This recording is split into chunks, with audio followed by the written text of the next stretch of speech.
final de la tragedia. Sinopsis. Primero, una banca nacionalizada relativamente eficiente se ve contrapesada y desvirtuada por un sistema de bolsa de valores que se lleva los mejores negocios, comenzando por los CETES. Segundo, esa banca se privatiza de un modo bastante arbitrario sin que realmente se pague por esa banca, sino créditos falsos. Tercero, hay como resultado de una inflación, de un sobrecalentamiento de la economía que describimos, se llega a la gran crisis bancaria, a la gran crisis financiera. Como consecuencia de la crisis financiera se hace una inmensa deuda pública que nunca se contrajo legalmente, que pagan los contribuyentes.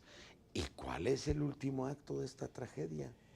El último acto de esta tragedia es que de este rescate bancario y de una serie de bancos que están esencialmente quebrados, se establece como solución del venderlo.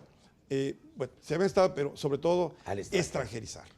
Entonces, el desenlace final es, primero, que de los 18 bancos inicialmente privatizados, después de 10 años, 2001, queda un solo banco, que es Banorte, que es el único banco mexicano. Todos los demás bancos desaparecieron, se vendieron, se liquidaron. Públicos pero más importante, y privados del banco. Los bancos más grandes del sistema se extranjerizan. Con lo cual tenemos, es la parte final, un sistema financiero esencialmente extranjerizado, en que los bancos extranjeros se rescata con dinero del pueblo el desastre bancario para luego vender esos bancos al extranjero. ¿Por qué?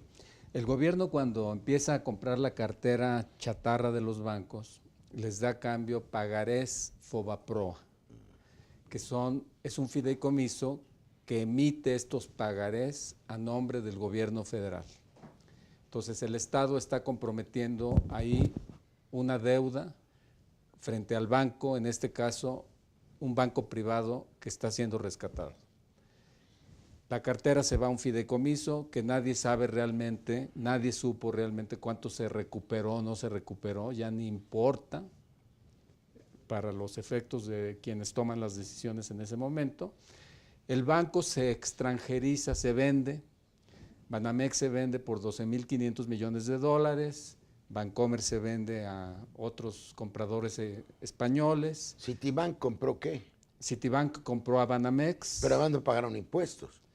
Bueno, esa operación la hizo a través de una operación de casa de bolsa, de venta de acciones de Banamex a Citibank. Por fuera del sistema. A través de la bolsa de valores. Que fiscalmente no está grabado, o sea, se aprovechó un hueco enorme de la ley. Y se aprovechó un hueco que tiene la ley fiscal. Que hay que tapar ese hueco. Que permite que las ganancias por venta de acciones en la bolsa están libres de impuestos sobre la renta. Entonces, en este caso... Es una barbaridad. Bueno, cuando se trasladaron todas las ganancias, pues es una manera de eludir al fisco. ¿Cuál es la tragedia? Es la tragedia, es que esto es un paraíso fiscal. Simplemente te vas por la vía bursátil y no pagas ningún impuesto. Correcto. Yo compro esta casa en la bolsa, por decir algo, no sé cómo se puede hacer, y no pago al fisco. El vendedor es el salariado que tiene que sí paga al fisco. El vendedor es el que tiene que pagar el impuesto sobre la renta, porque si tú compras algo en 100 y lo vendes en 200, tú tienes un ingreso de 100, y si ese ingreso de 100 está exento porque lo vendes a través de la bolsa, pues entonces... ¿Y por qué vendieron? Para mí, yo estaba entonces en Europa, había una compulsión del gobierno de México, no de exportar, cuidado, porque México tiene grandes problemas sostener su balance en cuenta corriente. Si no fuera por el narcotráfico, si no fuera por las remesas, si el petróleo ya se nos fue, no sé cómo haría. Le vino una compulsión al gobierno de meter dólares. Entonces, en vez de exportar, vendió los activos de la nación. Un día les dije, oigan, nada más les falta vender Palacio Nacional. Se ponían felices a saltar en Los Pinos cuando se vendía una empresa y cuando se vendía un banco. Lo que querían era entrar a dinero fresco en dólares, era lo que querían, ¿no? Les importaba el patrimonio de la nación. Bueno, hay todavía otro error importante que se pudo todavía haber salvado, digamos, en la administración de Zedillo. En un momento dado, Banamex estaba en condiciones de poder comprar Bancomer y se planteó la compra de Bancomer. Eso hubiera sido una solución importante para el país porque hubiéramos tenido un gran banco mexicano, Banamex y Bancomer fusionados. Pero eso era una gran solución. Esa era una excelente solución, porque este banco podría haber competido con Banco do Brasil o con Banco Itaú o con cualquier banco. Pero la razón por la cual el presidente Zedillo impidió esa banca, sí fue por un argumento para mí ideológico que todavía está presente, es que decía, es que esto va a dar lugar a un gran monopolio. El final se prefirió. Lo demás hicieron monopolios. Pues, entonces era un absurdo, porque en una economía abierta puedes tener grandes instituciones, aunque tengan un peso importante en la economía nacional, porque está abierto el sistema. Tratándose de bancos, un gran banco de un país, pues compite contra cadenas bancarias internacionales. Es normal, ¿no crees? Tú tienes una idea distinta. No, lo que pasa es que Banamex ya estaba en manos de quienes lo habían comprado a través de una casa de bolsa.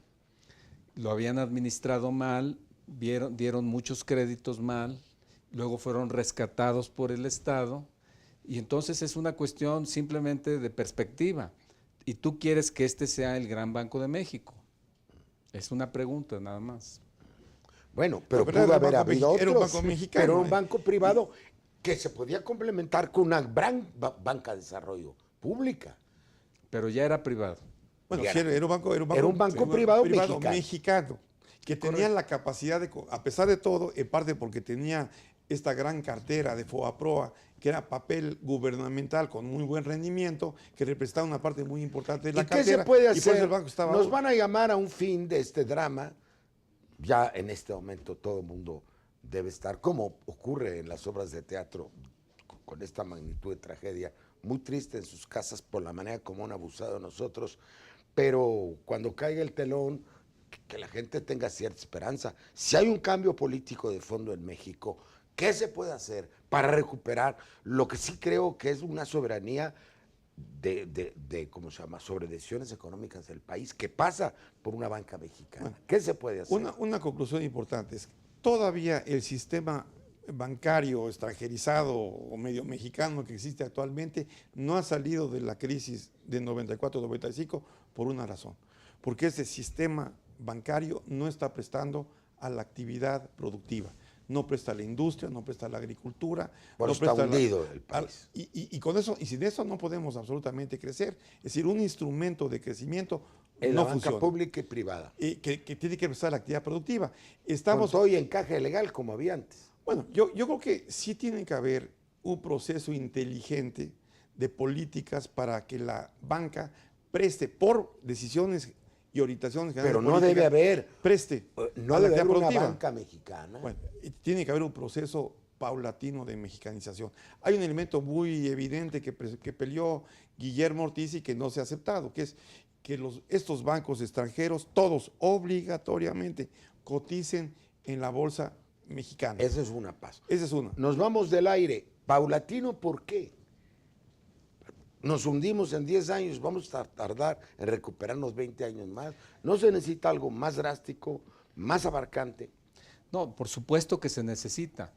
El asunto, en este caso la discusión sobre si Banamex conviene más como mexicano o como banco extranjero, precisamente lo que me hace reflexionar es que en México se perdió la fe sobre lo mexicano a raíz de esta gran crisis bancaria. La perdieron ellos. Lo que sigue para adelante yo creo que es una gran oportunidad para componer esto y hay que componerlo sin destruirlo.